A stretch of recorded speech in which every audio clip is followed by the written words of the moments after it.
스바냐 1장 11절 18절 말씀 우리 같이 읽겠습니다. 시작.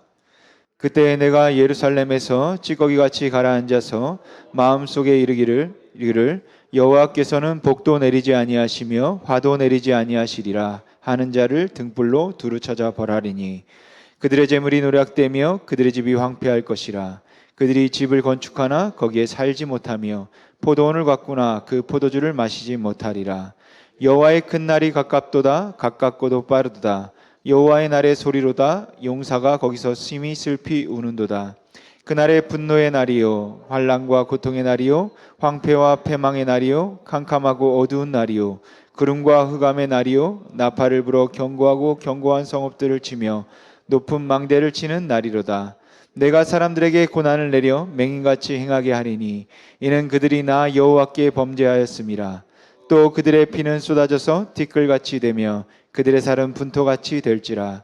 그들의 은과 금이 여호와의 분노의 날에 능히 그들을 건지지 못할 것이며 이 온 땅이 여호와의 질투의 불에 삼켜지리니 이는 여호와가 이 땅 모든 주민을 멸절하되 노랗게 멸절할 것임이라. 아멘. 여러분 리비아의 독재자였던 무아마르 알 카다피 잘 아시죠? 그는 2011년 10월에 이제 반군에 의해서 시민 반군에 의해서 처참하게 살해되었습니다. 그리고 그가 반군에 의해 잡히고 처형당하는 장면이 인터넷에 올라왔었죠. 아마 지금도 있을 것 같은데 1969년부터 무려 42년 동안 절대 권력자로 권리받은 사람의 종말로는 굉장히 처참하고 비참한 모습이었습니다. 영원할 것 같던 절대 권력이 이제 정말 얼마나 초라한 종말을 맞을 수 있는지를 목격할 수 있기는 하지만 이제 그 과정은 정말 이제 좀 처참했 잔인했죠. 물론 그동안 카다피가 저지른 뭐 극악무도한 그런 잔인한 일들을 생각하면 뭐 그 정도로 끝난 것도 뭐 다행이다 뭐 이렇게 생각할 수 있겠지만 마치 짐승을 잡듯 카다피를 에워싸고 이제 그의 몸을 치고 또 차고 찢는 군중들의 모습은 결코 정의의 얼굴처럼 보이지는 않았습니다. 근데 우리가 이런 일들을 보고 우리는 이제 보통 사필 규정, 모든 일은 반드시 바로잡히게 되어 있다 이렇게 말하기도 하고 인과응보라고도 말하죠. 어떤 일이든 결국 마땅한 보응을 받게 된다. 또는 정의는 살아있다 이렇게 말하기도 합니다. 그래서 이제 신의 존재를 인정하지 않는 사람들도 우주 질서에 무엇인가가 있어서 잘못된 일을 결국 바로 잡고 또 악은 징벌을 받고 선은 보상을 받게 된다 라고 생각하기도 하고 믿기도 합니다. 왜냐하면 그렇게 생각하고 믿을 수밖에 없는 또 일들이 또 삶에서 가끔 또 경험되기 때문이겠죠. 그리고 그러한 일들을 하나님을 믿는 사람들이 경험하면 이제 다른 표현을 쓰지 어떻게 말할까요? 과연 하나님은 살아계신다 이렇게 말하죠. 하지만 세상사가 그렇게 단순하지만은 않죠. 하나님이 살아계신다라는 사실의 명백한 증거처럼 보이는 그런 사건들도 있지만 정반대 증거처럼 보이는 이게 하나님이 살아계신 게 맞나 하는 사건들도 너무 많다라는 것이에요. 누가 보아도 당장 천벌 받아 마땅한 사람이 백주대낮에 활개를 치고 돌아다니는 것을 볼 때, 더군다나 그런 사람이 나보다 더 잘 먹고 잘 살 때 그런 생각이 들죠. 카다피가 결국 정의의 심판을 받았다 이렇게 말할 수 있겠지만 그동안 그의 철권 통치 아래서 무고하게 희생된 사람들이 얼마나 많았습니까? 그 잔인 무도함에 떨며 숨죽여 살던 사람들에게 42년이라는 시간은 결코 짧은 시간이 아니다라는 것이죠. 아마도 그 시간 동안 과연 정의는 살아있나? 과연 신이 살아있는 건 맞나? 살아계시긴 한 건가? 라는 의문을 마음에 품고 세상을 떠난 사람들이 적지 않았을 것입니다. 그런데 그 반대의 경우도 있죠. 정말 누가 보아도 천복을 받아도 마땅한 사람들이 있다라는 것이에요. 천벌이 아니라. 그 누구에게도 싫은 소리 할 줄도 모르고 모든 것을 다 자신의 짐으로 여기고 받아 안으며 주장하고 싸우기보다는 양보하고 희생하는 편을 택하고 자신의 것을 쪼개서 나눠주고 도와주고 그렇게 자신의 본분을 찾아 조용히 살아가는 사람들도 있습니다. 그런 사람들은 당연히 큰 복을 받아야 할 것 같은데 현실은 그렇지 않을 때가 더 많다라는 것이죠. 물론 가끔 이런 각박한 세상에서 야 어떻게 저렇게 선한 사람이 부자가 될 수 있을까 라는 생각을 만들게 하는 사람들도 있긴 하지만 실상은 반대의 경우가 더 많다는 것이에요. 당연히 정의의 보상을 받아야 할 것 같은 사람, 당연히 하나님의 복을 받아야 할 것 같은 사람이 보상은커녕 억울하게 살고 가난의 굴레에서 벗어나지 못하는 경우가 더 많이 보인다라는 것이죠. 그리고 신앙적인 면에서도 이와 동일한 혼란은 자주 발생합니다. 보통 하나님을 잘 믿고 그 말씀에 순종하면 복을 받게 되어 있다라고 믿는 사람들이 많죠. 또한 그렇게 설교하는 사람들도 많이 있습니다. 그들의 설교를 듣다 보면 믿음 좋은 사람들은 모두 건강해야 되고 부자가 되어야 하고 만사형통해야 돼요. 시험 공부하지 않아도 좋은 성적 나와서 좋은 대학에 또 좋은 직장에 떡떡 붙고 누구와 경쟁을 하든 이길 것처럼 그 설교를 듣고 있으면 생각되어집니다. 그런데 여러분이 신앙생활을 하면서 살아봐서 아시겠지만 현실이 어디 그렇습니까? 누구도 부정할 수 없을 정도로 깊은 믿음의 사람들이 있지만 그들이 그 믿음 때문에 만사형통하던가요? 아니면 믿음 때문에 오히려 더 어렵고 힘들게 살고 있습니까? 오히려 믿음 때문에 손해를 보고 희생하며 배신당하는 경우도 더 자주 있다라는 것이죠. 그리고 이 같은 현실을 볼 때 과연 하나님은 살아계신가? 살아계신다면 그분은 우리의 일상사에 과연 관심은 있는 것인가? 관심을 가지고 계시다면 과연 필요할 때마다 개입하실 뜻과 능력은 계신가? 라는 질문을 하지 않을 수 없다라는 것이죠. 그리고 이 질문에 대해서 우리가 어떠한 대답을 가지냐에 따라서 우리의 삶이 달라지게 되는 것입니다. 여러분 오늘 본문은 스바냐서입니다. 스바냐 선지자는 북왕국 이스라엘이 멸망하고 남왕국 유다의 운명이 점차 기울어져 가고 있을 때 나타난 선지자예요. 하나님께서는 스바냐 선지자를 통해서 유다 백성에게 심각한 경고의 말씀을 내리시죠. 오늘 본문 앞에 있는 4절을 보시면 하나님께서 내가 손을 들어서 유다와 예루살렘의 모든 주민을 치겠다. 이곳에 남아있는 바알 신상도 없애고 이방 제사장을 부르는 그마림이라는 이름도 다 뿌리 뽑아버리겠다라고 말씀합니다. 그리고 오늘 본문 12절에 보시면 그때가 이르면 마음속으로 주는 복도 내리지 않고 화도 내리지 않는다라고 말하는 그 찌꺼기같이 가라앉아 있는 자들을 내가 등불을 켜들고 예루살렘에서 샅샅이 뒤져 찾아가지고 벌하겠다라고 하나님께서 경고의 말씀을 하고 계십니다. 여러분 하나님께서 유다 백성을 심판하시는 이유는 두말할 것 없이 명백하죠. 그들의 죄악 때문입니다. 그들은 성전에서 하나님께 제사 드리면서도 다른 한편으로는 우상을 섬겼죠. 성전에서 제사를 드리면서도 일상생활 중에서 온갖 악하고 더럽고 부정한 일들을 행했어요. 성전 안에서 제사를 드리고 또 화목 제물을 나누어 먹으면서도 성전 바깥에서는 가난하고 약한 사람들을 억압하고 착취했습니다. 성전에 11조를 바쳤지만 과부와 나그네 가난한 자들을 돌보지 않고 나머지 돈으로 그냥 호의호식하며 사치를 부렸죠. 거룩한 몸짓으로 제사를 드렸지만 어두운 뒷방에서는 자신의 욕망을 불태웠습니다. 그리고 그러한 그들의 행동 때문에 하나님은 스바냐를 통해 유다 백성에게 심판을 선언하고 계시죠. 그렇게 심판을 선언하신 중에 하나님은 유다 백성의 모든 죄악의 뿌리가 무엇인지를 지적하십니다. 그 죄악의 뿌리는 그들의 마음속에 주는 복도 내리지 아니하시고 화도 내리지 않는다라고 생각한다라는 것이에요.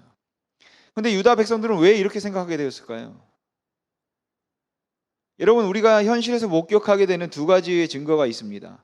하나는 하나님은 살아계시며 정의는 살아있다는 증거. 다른 하나는 하나님은 계시지 않거나 계신다 해도 세상 일에 관심이 없다는 증거입니다. 그런데 이 두 증거를 보고 유다 백성들이 내린 결론은 하나님이 존재하는 것 같긴 하지만 이 세상 일에 대해 아무런 관심도 없고 아무런 조치도 취하지 않는다라는 결론을 내렸다라는 것이죠. 여러분 누구든지 처음 하나님을 믿을 때는 그분이 불꽃 같은 눈으로 자신을 지켜보시다가 잘못하면 해초리를 내려치시고 잘하면 상을 주실 것으로 기대합니다. 근데 살아가면서 그렇지 않구나라는 것을 우리가 번번이 확인하죠.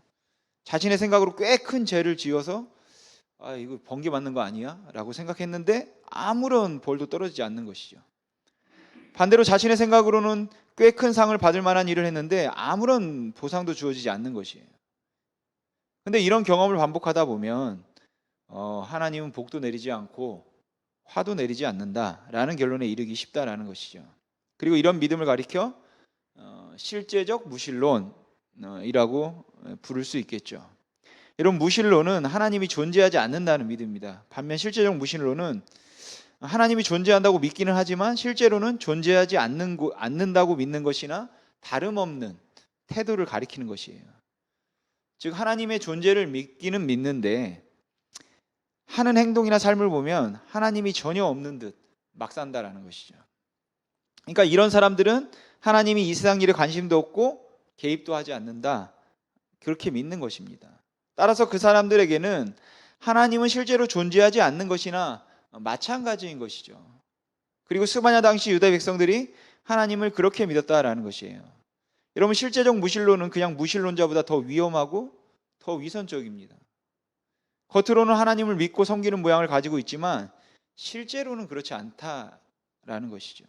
디도서 1장 16절 말씀처럼 그들이 하나님을 시인하나 행위로는 부인하니 가증한 자요 복종하지 아니하는 자요 모든 선한 일을 버린 자다.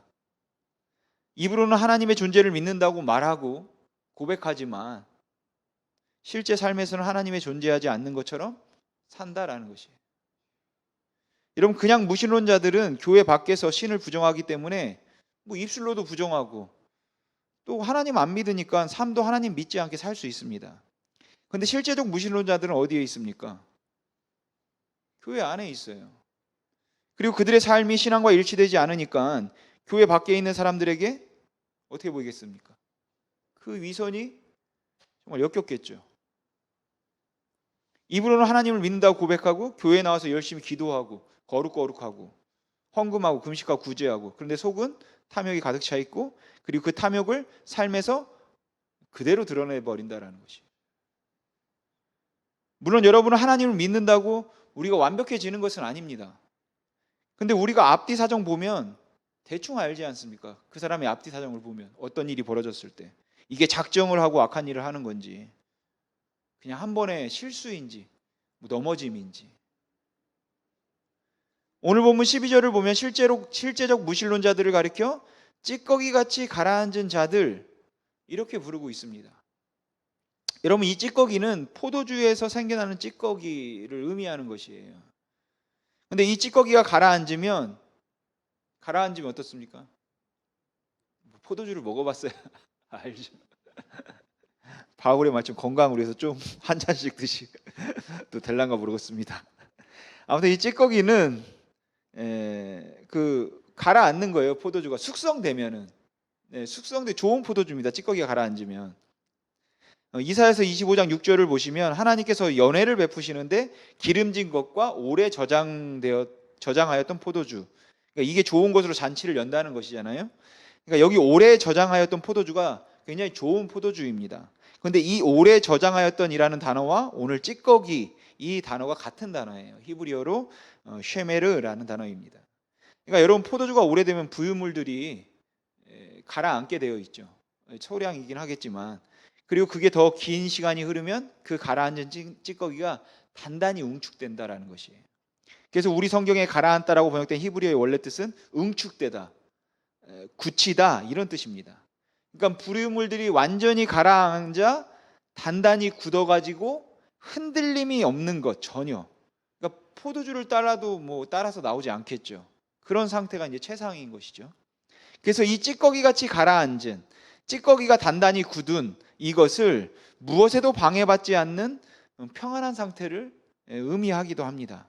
그러니까 오늘 본문에 술 찌꺼기처럼 가라앉았다, 술 찌꺼기가 단단히 응축된 것처럼 굳었다라는 것은 자신들의 세계에 의해서 응축되고 단단해지고 굳어져서 다른 어떤 것에도 흔들리거나 요동하지 않는 그런 상태, 이것을 의미하는 것입니다. 근데 문제는 무엇입니까? 하나님의 말씀과 하나님의 진리를 따라 그렇게 굳어졌으면 너무나 좋죠. 그런데 그게 아니라 자신들의 이제까지의 삶의 방식과 자신들의 생각으로 굳어져 버린 것이 문제인 것입니다. 한쪽으로는 여호와 하나님도 경배하고, 그리고 세상에서 잘 먹고 사는 것은 바알을 섬겨야 될 것 같으니까 바알도 숭배하고, 동시에 일상에서는 율법의 정신은 자비와 긍휼은 온데간데였고 포악과 압제와 거짓을 행하는 삶에 단단히 굳어버렸다라는 것이죠. 그러면서 그들이 뭐라고 합니까? 하나님께서는 복도 내리지 않고 화도 내리지 않는다. 즉 그들은 하나님이 더 이상 세상 일에 관여하지 않으신다고 여긴 것입니다. 하나님을 종교적으로 믿고 경배하지만 더 이상 하나님은 세상사에 개입하지 않아. 그런 분으로 보지 않는, 개입하지 않는 분으로 봤다라는 것이죠. 그러니까 하나님을 온 세상을 다스리는 왕으로 보지 않는 것이에요. 즉 하나님께서 하나님을 찾는 이들에게 구원을 베푸시고 악을 행하는 자에게는 심판을 내리시는 분이다 라고 하나님을 생각하지 않는 것입니다.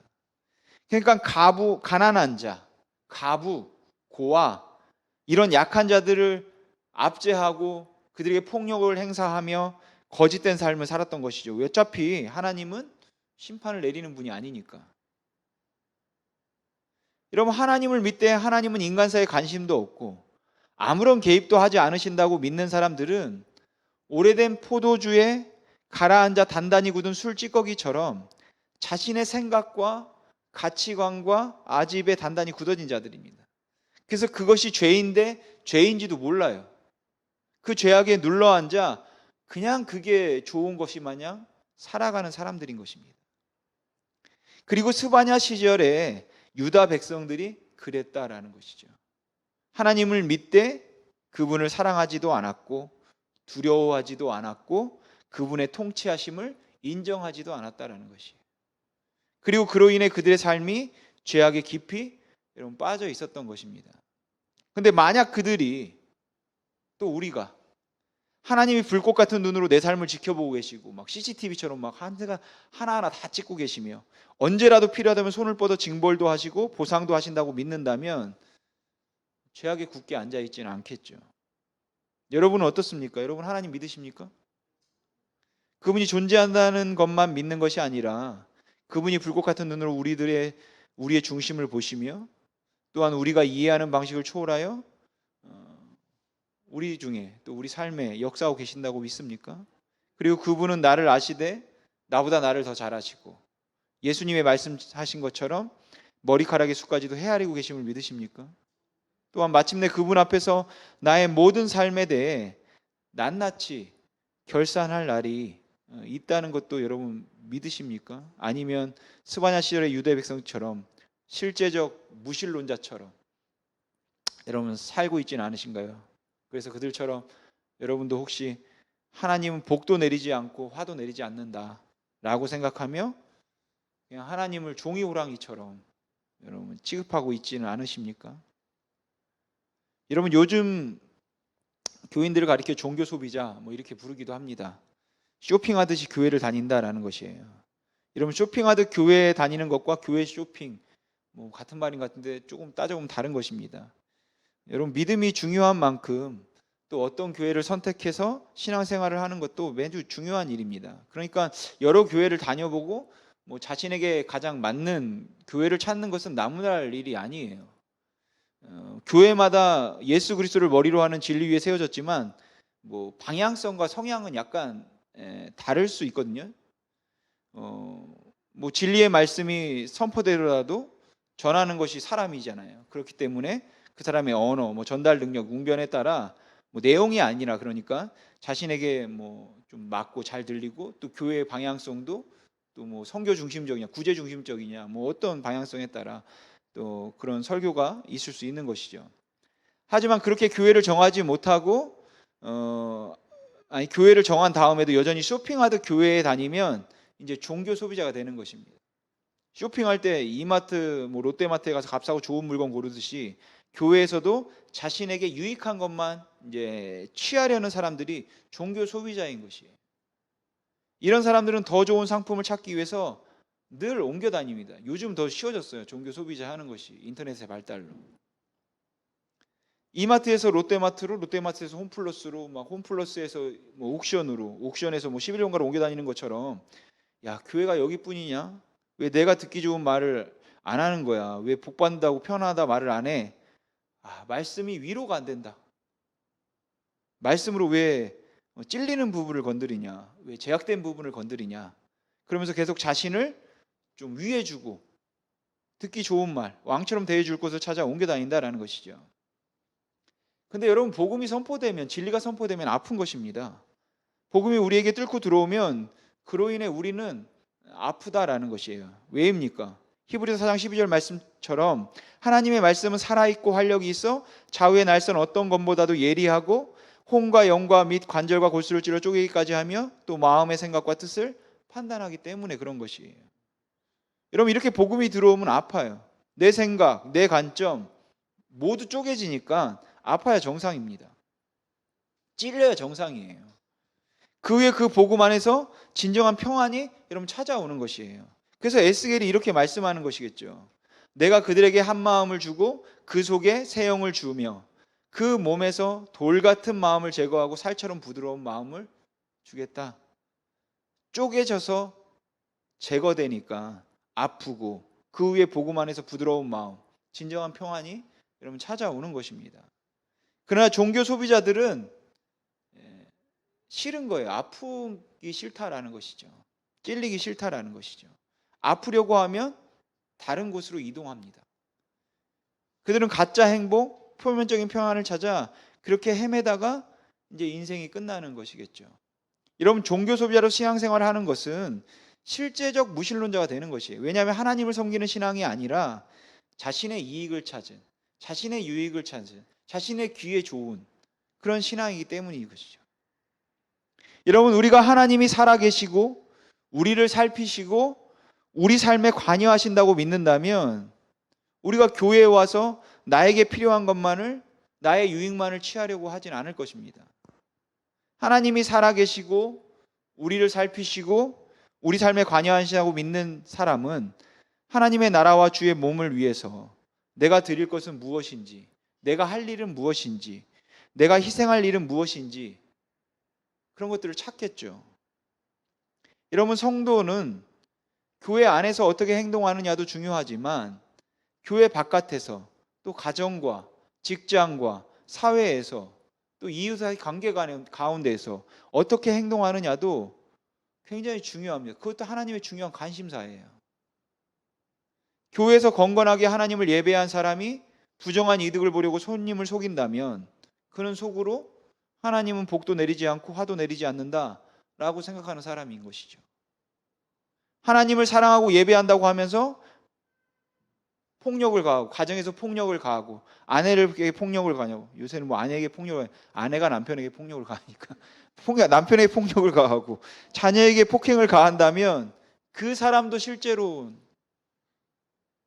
무신론자죠.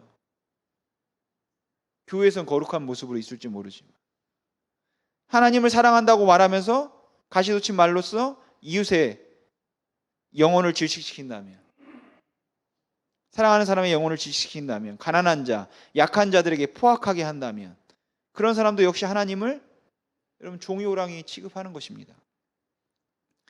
하나님을 참되게 예배하는 사람이라면 여러분 배우자를 속이고 어떻게 부정한 관계를 할 수 있겠습니까? 때론 목회자들의 숨겨진 부정이 드러나고 막 그런 뉴스들이 나오기도 하죠. 거룩한 외양을 쓰고 돈이나 섹스로 부정한 욕망을 충족시키고 있었다는 것이 밝혀집니다. 근데 그것이 한 번의 실수가 아니라 한 번 넘어질 수도 있겠지만 그것이 막 몇 달 혹은 몇 년 동안, 수년 동안, 수십 년 동안 그 같은 부정을 지속하고 있었다라는 사실이 드러나기도 하죠. 그런 뉴스를 접할 때면 참 안타깝기도 하고 어떻게 그토록 부정한 일을 오랜 시간 계속했을까라는 생각이 듭니다. 근데 생각해보면 그 이유는 간단해요. 처음 부정을 저질렀을 때는 설교하다가 강단에서 벼락 맞아 죽을 줄 알았는데 실상 현실에서는 그런 일이 일어나지 않는 것이죠. 그래서 생각합니다. 아, 내가 믿는 하나님은 복도 내리지 않고 화도 내리지 않는구나. 근데 비단 이게 뉴스에 나오는 사람들의 이야기뿐입니까? 여러분, 우리도 많이 이러잖아요. 죄져도 아무 일도 안 일어납니다.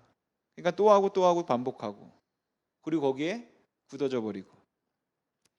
그러나 여러분, 오늘 본문은 분명히 말씀하고 있다는 것이죠. 하나님께서는 스바냐 선지자를 통해서 유다 백성의 실제적 무신론이 만들어낸 타락하고 부패하고 오염된 삶에 대해 심판을 선언하고 계신다라는 것이에요.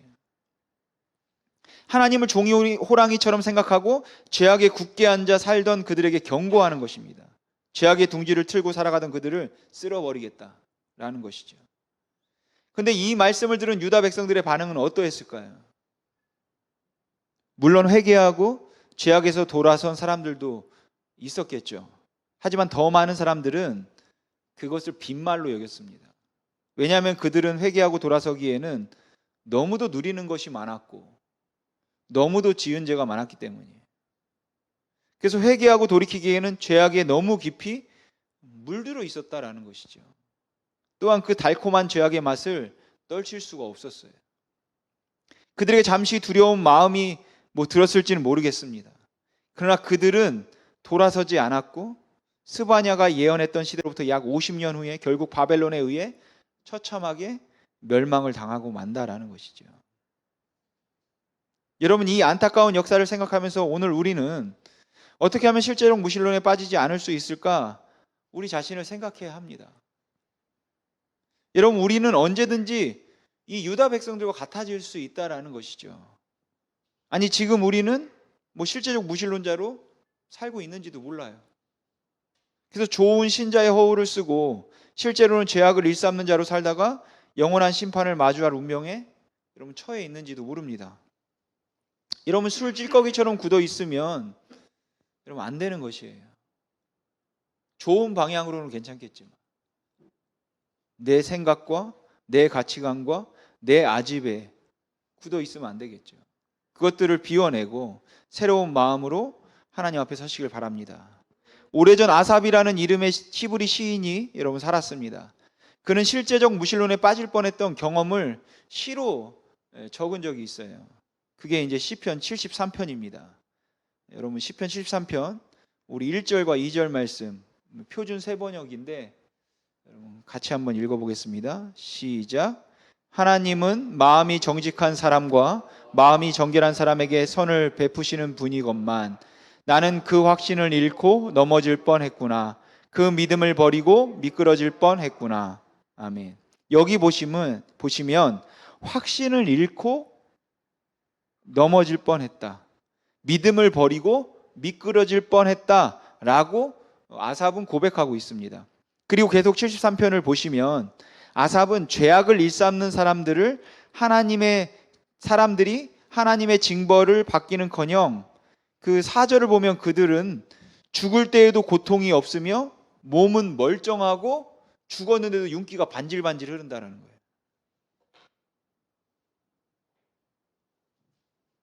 그리고 그들에게 사람들이 흔히 당하는 고통도 없고 많은 사람들이 당하는 재앙도 일반적으로 다 이런 재앙은 받는 건데 그들은 비켜가. 또 7절과 8절을 보시면 그들은 피둥피둥 살이 쪄서 거만하게 눈을 치켜뜨고 다니며 마음에 기대한 것보다 더 얻으며 언제나 남을 비웃으며 악의의 찬말을 쏟아붙이고 거만한 못으로 포건하기를 즐긴다라고 합니다. 그런데도 잘 살아요. 그런데도 하나님의 심판이, 재앙이 임하지 않습니다. 그래서 하나님을 믿는 사람들도 그들에게 물들어서 11절을 보시면 하나님인들 어떻게 알 수 있으랴? 가장 높으신 분이라고 무엇이든 다 알 수가 있으랴? 라고 말한다는 것이에요. 그리고 그렇게 그들은 하나님을 모독하며 모두가 악인인데도 그들은 신세가 언제나 편하고 제3는 늘어만 간다라는 것이죠. 죽을 때도 평안하고 죽을 때도 막 천사와 같은 얼굴로 가고. 그래서 이러한 현실을 보면서 아삽 역시 실제적 무신론으로 미끄러질 뻔했습니다. 13절은 아삽의 마음을 흔들고 있던 생각을 잘 묘사해 줍니다. 이렇다면 내가 깨끗한 마음으로 살아온 것과 죄를 짓지 않고 깨끗하게 살아온 것이 허사라는 말인가? 그렇게 실제적 무신론으로 미끄러져 들어갈 뻔했던 위기를 아삽은 어떻게 극복했을까요? 그 해답이 17절에 암시되어 있습니다. 우리 같이 읽어보겠습니다. 시작. 그러나 마침내 하나님의 성소에 들어가서야 악한 자들의 종말이 어떻게 되리라는 것을 깨닫게 되었습니다. 아멘. 여러분, 아삽이 영적 위기를 벗어날 수 있었던 때는 성소에 들어가 잠시 현실에서 눈을 떼었을 때입니다. 그리고 그때 비로소 그는 진짜 현실을 제대로 볼 수 있는 눈을 떴다라는 것이죠. 여러분, 우리에게 예배가 필요한 이유가 여기에 있는 것이에요. 육신을 입고 물질을 만지며 살아가는 우리의 마음은 여러분, 하루만 방치하면 하나님의 나라를 보는 눈에 비닐이 덮이고 하나님의 음성을 듣는 귀에는 귀지가 낍니다. 여러분, 예배는 아삽처럼 성소에 들어가 하나님의 영광을 보고 그분의 뜻을 깨달음으로써 실제적 무신론으로 미끄러 들어가려는 발걸음을 여러분 바로 세우는 일이에요. 그래서 우리가 예배를 여러분 드리는 것입니다. 또한 매일같이 하나님과 교제하는 영적 생활이 우리에게 중요한 것이에요. 여러분, 사실 현실에서는 여러분 삶에서 어떻습니까? 하나님이 계시다는 증거보다 계시지 않다라는 증거가 더 많이 보여요. 하지만 그것은 하나님이 존재하지 않는다는 증거도, 무심하다는 증거도, 혹은 무력하다는 증거도 아닙니다. 그것은 오히려 인간에 대한 하나님의 사랑의 증거입니다. 만일 하나님께서 우리의 선행에 대해서 복을 주시고 악행에 대해서 벌을 내리시기를, 자, 선행하면 바로 즉각 보상해 주시고, 자, 죄를 지면은 즉각 여러분 벌을 내린다고 생각해 보십시오. 그렇게 되면 과연 우리가 행복할까요? 여러분, 우리 마음에 자유의지가 그대로 있다면 우리는 마치 카다피 아래에서 백성들이 사로판을 걷듯 혹은 지뢰밭을 걷듯 살았던 것처럼 언제든지 실수하여 불심판을 받을 가능성 때문에 하루하루를 정말 불행하게 살 겁니다. 죄악을 범하는 횟수는 줄어들겠지만 이게 사는 게 아니겠죠. 그렇다고 우리에게 자유의지를 제거한다면 우리는 로봇이나 절대 복종의 노예가 되어버립니다. 여러분, 하나님은 우리에게 자유의지를 제거하여 그럼 로봇으로 만들기 원하시지 않으세요. 또한 즉시 벌을 내려 공포에 질리게 하기를 원치도 않으십니다. 하나님은 우리에게 자유의지를 부여하시고 선과 악 사이에 스스로 선택하며 여러분 살아가게 하신다라는 것이죠. 그리고 스스로 선을 선택하며 살 수 있는 여러 가지 자원들도 제공해 주십니다. 우리가 그 자원을 잘 활용하여 선을 선택하면서 기쁘고 즐겁게 사는 존재로 자라가도록 하나님은 우리의 변화와 성장을 기다리시고 또 도우시고 인도하세요. 그것이 하나님께서 우리를 사랑하시는 방법입니다. 그래서 때로 하나님은 무심해 보이기도 하고 관심이 없는 것처럼 보이기도 하고, 야, 하나님이 살아있는 것 같긴 한 거야처럼 보이기도 하고 무력해 보이기도 하는 것이죠. 그렇다면 하나님께서 제공해 주신 자원을 거부하고 제 욕심대로 악을 택하며 살아가는 사람에게는 하나님께서 어떻게 하시겠습니까? 하나님은 그 사람들도 그가 죄악으로부터 돌아서도록 부드러운 음성과 손길로 부르고 계시다라는 것이, 기다리신다라는 거예요. 하나님은 안 계신 것처럼 느껴질 정도로, 그 사람의 악행에 대해서 무관심한 것처럼 느껴질 정도로 끝까지 기다리신다라는 것이죠. 여러분, 요엘 선지자를 통해서 하나님은 회개를 촉구하면서 이렇게 말씀하십니다. 우리 요엘 2장 13절 말씀 같이 읽어보겠습니다. 시작. 너희는 옷을 찢지 말고 마음을 찢고 너희 하나님 여호와께로 돌아올지어다. 그는 은혜로우시며 자비로우시며 노하기를 더디하시며 인애가 크시사 뜰을 돌이켜 재앙을 내리지 아니하시나니. 아멘. 그런데 여러분, 분명 하나님은 노하기를 더디하시지만 그 하나님의 기다리심이 언제까지 계속되지는 않는다라는 것이에요. 계속 그 죄악에 꽈리 틀고 앉아 있으면 그 죄악이 가득 차는 날, 가나안의 아모리 족속이 그랬듯이, 이스라엘이 그랬듯이 심판의 날, 재앙의 날은 반드시 있는 것입니다. 물론 그 하나님의 기다림의 시간 속에 아삽의 고백과 같은 상황들이 벌어지겠죠. 악한 자들이 잘 나가고 노력한 것보다도 더 많이 얻고 잘 죽지도 않고 오래 살고 그로 인해 선한 하나님의 백성들이 피해를 볼 수도 있을 것입니다. 그리고 그럴 때 아삽처럼 미끄러질 수 있겠죠. 그때 여러분 눈을 들어 영적 눈을 들어 여러분 하늘을 바라봐야 하는 것이에요. 이사야가 눈을 들어 하늘을 봤던 것처럼 여러분 이 세상의 삶이 끝이 아닙니다. 하나님 나라에서 영원한 삶이 있음을 여러분 잊지 마시기 바랍니다. 사랑하는 성도 여러분, 성소를 찾기에 더욱 열심을 내시기 바랍니다. 진심으로 예배하고 또한 예배제의 삶으로 인해 영혼의 눈이 말갛게 시키고 여러분의 영혼의 귀가 예민해지도록 여러분 만드시기 바랍니다. 그리고 매일 주님과의 시간을 갖는 일을 소홀히 하지 마십시오. 충실히 하시기 바랍니다. 또한 믿음의 식구들과 모여 믿음의 동역자들과 만나고 모여서 영적인 사귐을 나누는 일도 여러분 소홀히 하지 마시기 바랍니다.